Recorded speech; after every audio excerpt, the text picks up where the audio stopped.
Hi, my name is Linsdau. I'm a polar explorer and professional adventurer.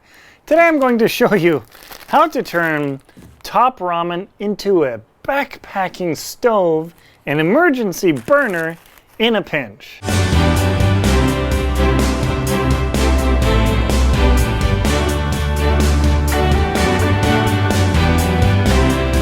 Is it possible to turn a little chunk of ramen into a stove if you have a liquid fuel stove, but for some reason you're missing the stove part, but you've got the fuel? Absolutely. See, ramen's actually, though very edible, I've eaten this dry a lot of times, with a little bit of liquid fuel, you can actually turn this into a burner in an emergency situation to be able to boil your water, cook, or do whatever. So what I'm going to do is tear this apart and demonstrate with a little bit of denatured alcohol just how well a ramen burner stove actually works. Now do be aware that you're going to be doing this with an open flame with some fuel.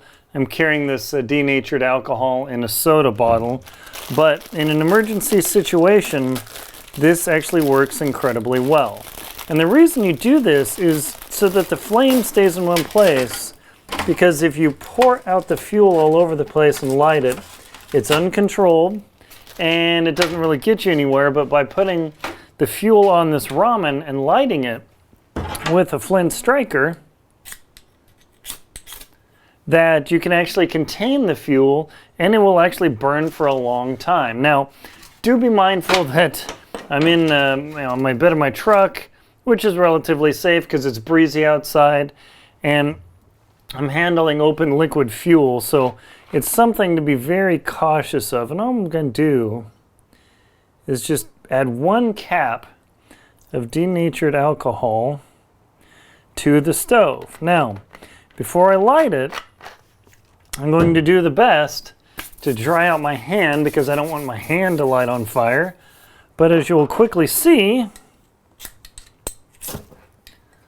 there we go. It's actually burning. Now let me close the lights. There you go. And you'll actually start to see my little liquid stove here start to burn. Now with that fuel inside the ramen, it'll start to flame through. Now obviously, I probably want a little more exciting stove, so I'm going to do something really dumb and throw fuel onto the ramen, staying far back enough, and sure enough, check it out, it actually begins to burn, and it's a relatively contained flame. So it's possible when I'm putting my hand over this and it's pretty warm, and as this continues to burn, you've got a contained stove. And this enables the flame to last a lot longer, and it doesn't go everywhere out of control. So I'm just going to let you enjoy the sound and silence of the ramen burning.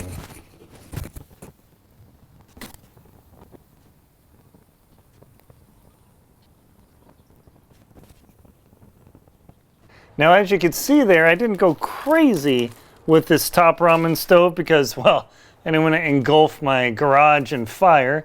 But you can keep burning this, and then once it burns through, the backside is still good.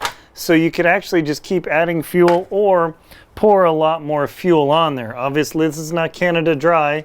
This is denatured alcohol. Denatured alcohol is the best for this method because when it burns open, it doesn't put any black soot out. White gas pours out a lot of soot. Gasoline, woo, it's pretty noxious, but I've used denatured alcohol in so many adventures, open flame, and just virtually no smoke or anything, actually no smoke, just flame. And so that's highly useful. There you go. That's how you make top ramen into a emergency stove with a little bit of liquid fuel. My name's Linsdau. I'm a polar explorer and professional adventurer. Please like and comment on my video, and if you found this helpful or just plain crazy, subscribe to my channel. Thank you very much for watching. Stay safe out there.